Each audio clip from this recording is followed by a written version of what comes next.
I wanted to start by commenting on today's first reading from the book of the prophet Ezekiel. Once again, the prophet has a vision, and in this vision, he is facing the east, and it is from the east that God comes, and it mentions that when he comes, he fills the temple with his glory, and that he will remain, or he will reside among the people of Israel forever. So this is a clear prophecy of the final coming of Christ, his second coming, when he will dwell with his people forever.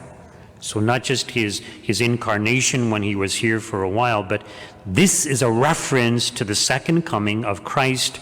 And notice the emphasis on the east.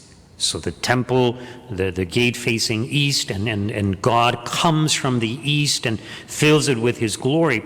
And this is why, because of this prophecy partially, that the early Christians, that whenever they came together to worship, both priest and people would be facing east.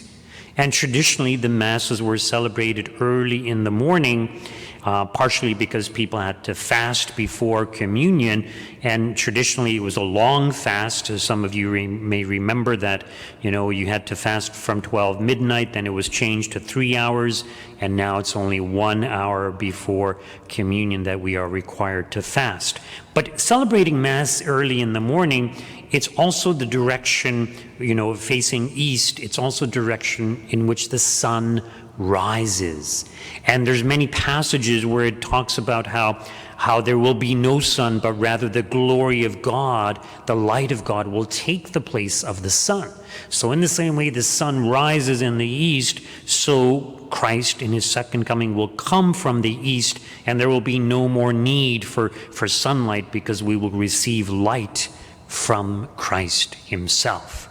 And so this is the tradition why for many, many centuries, whenever we had this celebration of Mass, both priest and people were facing the direction of the east, facing towards the direction that God was coming from.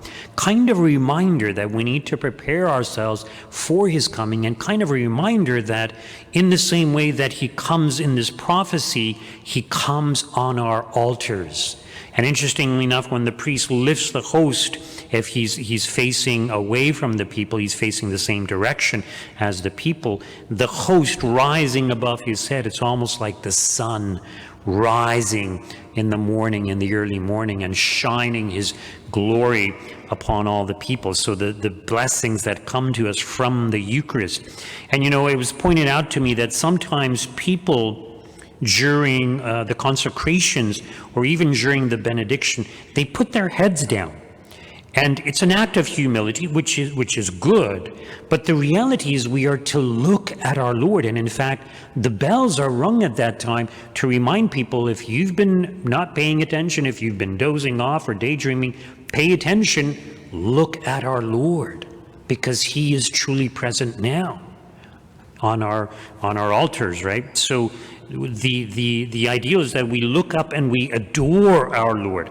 When the priest genuflects, if people want to bow their head at that point, well, that's fine, right? I mean, imagine if the priest were to lift the host without looking at it. It would look kind of ridiculous also. So we're called to look, we're called to see, we're called to believe, we're called to adore, we're called to make acts of faith. And to do this, we have to look at our Lord. It's not as if, I close my eyes and I say, I believe in you. Well, that's, if our Lord is there, we need to look. We need to acknowledge his presence. Same as with benediction. In regards to today's gospel reading, notice how our Lord says, call no one father or rabbi or instructor and all these things. Well, basically, our Lord isn't saying literally that we cannot use those words in reference to other people. What he's saying is that you have one ultimate teacher, you have one ultimate father, and we need to look to God as our ultimate instructor, and we shouldn't put ourselves above God in thinking that we know better. And this is why he mentions at the end that we need to be humbled, and those who humble themselves will be exalted. So when we humble ourselves, we submit to the will and authority of God. Now, the other thing is that our Lord says, the scribes and the Pharisees sit on Moses' seat, therefore do whatever they teach you and follow it, but do not do as they do, for they do not practice what they teach. And there's an important lesson here for all of us, right? And, sometimes people, I like this priest for this reason, and I like that priest for that reason. But the reality is that all priests, so not just the Pharisees and the scribes, but even in the New Testament times, those in positions of authority, they do have the authority to teach authoritatively. Granted, they can make mistakes, and if and when they do, it should be pointed out to them, or to people who are listening to them, because the truth is so vital, so important. But the point is that they have this authority, but they're human beings. So every priest, every bishop, every person in the hierarchy of the church is going to have some shortcomings. And if we focus only on those shortcomings, we will overlook their authority and perhaps ignore their message. But you see, there's also an important lesson here for all of us, not just those in positions of authority. And the message is that, okay, yes, we all have shortcomings, we all have failures, we all commit sin, we are all sinners, as St. John tells us. If we claim we are without sin, we deceive ourselves and we are deceiving others. So we are all sinners, but the ideal is that we try to live what we preach. And that applies to everyone. And it's often easier to preach on a certain topic than to carry out the message that we proclaim. I mean, imagine you or someone advising someone to forgive others. Well, it's easy to say that, but it's a lot harder to actually forgive. And some people have a harder time of it than others. And very, very important, right, to forgive. Our Lord addresses that again and again and again.